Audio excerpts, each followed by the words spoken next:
अस्सलाम वालेकुम। हाय दोस्तों, कैसे हैं आप लोग। आज मैं सऊदी अरब से कुछ खबरों के हवाले से बात करने वाला हूं, जिसमें एक बहुत ही अच्छी खबर है। जैसा कि जो लोग भी यहाँ ड्राइविंग करते हैं और जिन पर चालान वगैरह है, तो 6 महीने के लिए उनके जो है तो छूट मिलने वाली है, 50% डिस्काउंट। और किन लोगों को ये डिस्काउंट नहीं मिलेगा, कौन से ऐसे 4 किस्म हैं जिन पर ये लागू नहीं होता है, इसके बारे में बताएंगे। तो और ड्राइविंग करने वालों से ही रिलेटेड एक और खबर है, जिसमें 648 लोगों को गिरफ्तार किया गया है। तो और भी कुछ खबरें हैं, तो आप लोग वीडियो पूरी देखें और चैनल को सब्सक्राइब करके बेल आइकन को भी प्रेस कर दें, ताकि वीडियो आसानी से पहुंचती रहे।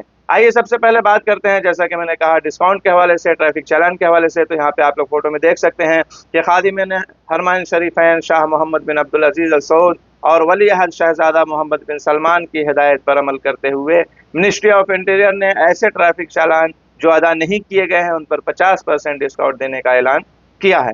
सरकारी खबर रसा एजेंसी एसपीए के मुताबिक मिनिस्ट्री ऑफ इंटीरियर ने बयान में कहा है कि ट्रैफिक खिलाफ वर्जियों पर चालान में जो डिस्काउंट दिया जा रहा है, वो 18 अप्रैल से पहले जो चालान होगा उस पर ही लागू होगा। हालांकि ये चीज़ 18 अप्रैल से शुरू किया जाएगा, जो कि 6 महीने तक रहेगा। यानी कि 6 महीने तक कोई भी अगर चालान भरना चाहता है, इसके अंदर तक जो है तो उसको 50% डिस्काउंट मिलेगा। लेकिन जैसा कि मैंने वीडियो के शुरू में कहा कि 4 ऐसी किस्में बताई गई हैं जिस पर डिस्काउंट लागू नहीं होगा। तो आगे बात करते हैं। मिनिस्ट्री ऑफ इंटीरियर की तरफ से जारी वजाहत में मजीद कहा गया है कि ट्रैफिक खिलाफ वर्जियों पर कटने वाले चालान में जो डिस्काउंट दिया जा रहा है 50%, उसकी मोहलत 6 महीने तक जारी रहेगी। यानी जैसा कि मैंने कहा कि 18 अप्रैल से शुरू किया जाएगा और 6 महीने तक इसकी मोहलत जारी रहेगी। उसी तरीके से चालान भरने के भी 2 तरीके बताए गए हैं, जिसमें 50% डिस्काउंट हासिल किया जा सकता है। जिस पर कई चालान हो, वो चाहे तो एक ही साथ में सारे चालान भर सकता है, या अलग अलग करके भी अदा किया जा सकता है।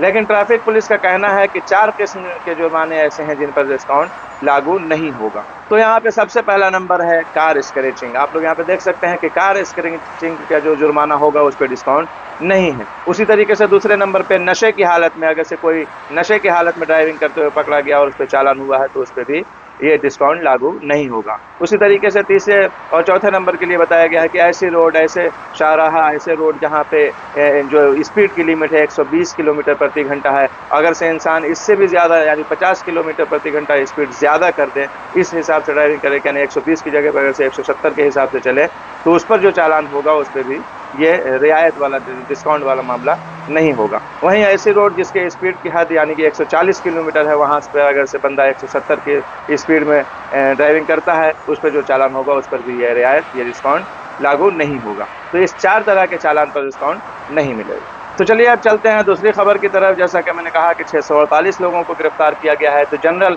ट्रांसपोर्ट अथॉरिटी ने कहा है कि ज़वाबित के यानी कि कानून के खिलाफ वर्जी करते हुए एयरपोर्ट से सवारी उठाने पर 648 लोगों को गिरफ्तार किया गया है, जबकि 582 गाड़ियाँ भी जब्त की गई हैं। तो यहाँ पे इतने लोग अरेस्ट किए गए हैं और 582 गाड़ियाँ भी जब्त की गई हैं, इसलिए कि एयरपोर्ट से सवारी उठाने के लिए कुछ जो है तो ज़वाबित हैं, कुछ कानून हैं, उसके हिसाब से ही चला जा सकता है। अथॉरिटी ने वाज़ेह किया है कि इजाज़तनामे के बगैर एयरपोर्ट से सवारियाँ उठाने पर 5000 रियाल जुर्माना और गाड़ी जब्त हो सकती है। अथॉरिटी ने यह भी कहा है कि एयरपोर्ट से टैक्सी की सहूलत की फराहमी के लिए खुसूसी इदारे कायम हैं, जिनके पास ये सर्विस फराहम करने की इजाज़तनामा होता है। मुसाफिरों को एयरपोर्ट पर जगह जगह आगाह किया जाता है कि यहाँ ट्रांसपोर्ट की क्या क्या सहूलतें मौजूद हैं। वाज़ेह रहे कि एयरपोर्ट से मुसाफिरों को खुसूसी लिमोज़िन, ट्रेन, बस और रेंट ए कार की सहूलत दस्तयाब है, यानी कि वहाँ पे सहूलत है। तो इन सब ज़रियों से इंसान जो है तो ये कर सकता है कि जिसको भी अथॉरिटी की तरफ से ये मिला हुआ है, अगर से कोई चाहेगा अपने पर्सनल गाड़ी से यानी कि वहाँ से सवारी उठाना, तो फिर उस पर 5000 रियाल का जुर्माना और गाड़ी भी जब्त करने की बात बताई गई है। तो ऐसा करने पर इतने लोगों को अरेस्ट किया गया है। तो जो लोग भी यहाँ पे ड्राइविंग करते हैं, उनको ये सब चीज़ों का से होशियार रहना ज़रूरी है। चलिए एक और खबर लेते चलते हैं मुत्तहदा अरब अमारात से, यानी कि इससे तो अबू धाबी पुलिस ने एक निजी इदारे के एशियाई मुलाजिम को 6 लाख दिरहम की चोरी और गबन के इल्ज़ाम में गिरफ्तार किया है। अमारात अल-यौम के मुताबिक अबू धाबी के अल खाल्दिया इलाके की पुलिस को एक तजारती इदारे की जानिब से शिकायत दर्ज कराई गई थी कि इनके एक कारकुन ने, एक वर्कर ने इदारे में चोरी और गबन किया है। रिपोर्ट दर्ज होने के बाद पुलिस के खुसूसी एहलकारों ने इदारे में होने वाले कतीर रकम की चोरी के हवाले से तहकीकात का आगाज़ किया। पुलिस टीम जल्द मुलजिम तक पहुंच गई, जिसके खिलाफ केस दर्ज करके इसे प्रोसिक्यूशन के इदारे के हवाले कर दिया गया। इदारा प्रोसिक्यूशन की जानिब से मुकदमे की तमाम तफसीलात मुकम्मल करने के बाद केस फौजदारी अदालत में चलेगा।